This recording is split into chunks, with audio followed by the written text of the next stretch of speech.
Bom, pessoal, continuando a nossa aula, a usabilidade ela visa garantir que as interfaces elas sejam fáceis de usar. Ou seja, o usuário ele consegue realizar aquela tarefa sem transtorno ou demora em um número razoável de passos. As informações elas são fáceis de entender. O residual após a experiência é positivo ou o usuário saiu cognitivamente exausto daquela atividade, né? Então, a usabilidade visa deixar as coisas mais fáceis para o usuário. O Steve Krug, ele recomenda, olha, para que o usuário consiga chegar numa determinada informação, a ideia é que a gente coloque uma meta de 3 cliques. Então imagina que o usuário ele está num determinado site e ele quer acessar as informações dele de pedidos.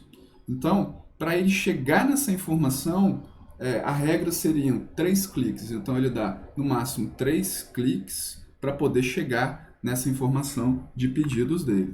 Então é interessante a gente ter essa meta para a gente conseguir aí organizar melhor e construir melhor os nossos sites, os nossos aplicativos.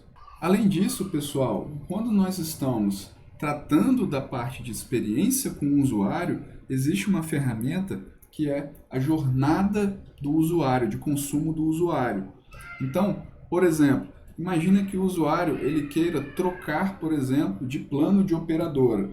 Então, a empresa de telefonia, ela passa a fazer um mapeamento da jornada do usuário, ou seja, como que o usuário ele chega no momento de trocar o seu plano de telefonia.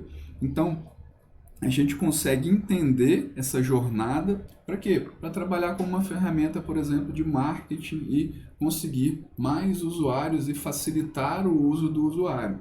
Nós podemos construir esse tipo de solução para qualquer tipo de produto, seja de software, né, em geral.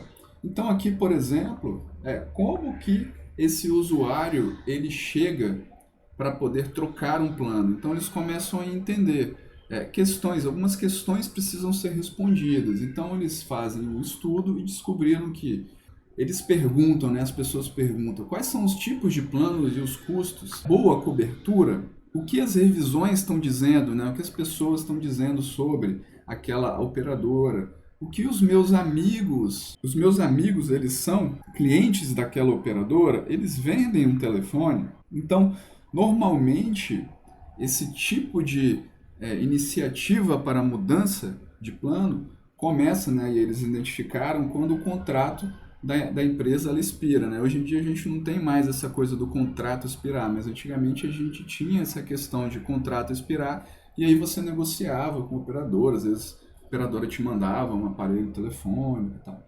Então, primeiro, o contrato expira e assim a pessoa começa a buscar no Google com algumas palavras específicas, né, que o operador identificou. Depois disso, ela começa a tentar responder todas essas perguntas aqui no Google. A empresa de telefonia, por exemplo, pode entrar tentando, buscando responder essas questões aqui. Uma outra forma também interessante da gente entender essa jornada do usuário são os storyboards. Então você vai desenhando todo o passo a passo do usuário até chegar no final, que seria aí uma compra, né? A compra daquele produto específico. Outra ferramenta também bem interessante que a gente consegue utilizar para melhorar aí o fluxo do nosso website é os que eles chamam de teste AB. Teste AB, você divide o fluxo do teu site meio a meio, por exemplo. Você pode mandar 50% dos usuários para uma versão A do site e 50% dos usuários para uma versão B. O que seria essa versão A e B do site? Você pode mudar, por exemplo, o layout do site, você pode reorganizar algumas coisas, reestruturar algumas coisas no teu site, e aí fazendo com que esse público aqui, ao usar esse site, ele pode ter uma conversão maior no sentido de aqueles usuários viram realmente clientes ou viram usuários daquele sistema. E a versão B tem uma taxa de conversão menor. Então, ao fazer esse teste, você pode escolher qual o site que você vai manter. Então você faz um teste ali com os próprios usuários que utilizam o site. Uma outra forma muito interessante também de construção e testes é a construção dos wireframes, que são esses desenhos, né, onde você desenha primeiro, né, faz um pequeno protótipo do seu site antes de realmente botar a mão na massa e construir. Lembrando que é muito, muito mais fácil construir e validar com o usuário um desenho desse aqui do que você mostrar todo um website ou um sistema pronto igual nessa imagem aqui e fazer modificações requisitadas pelo usuário. Então aqui é muito, muito mais fácil. Uma outra parte também, pessoal, muito importante, né, uma outra máxima que a gente tem também,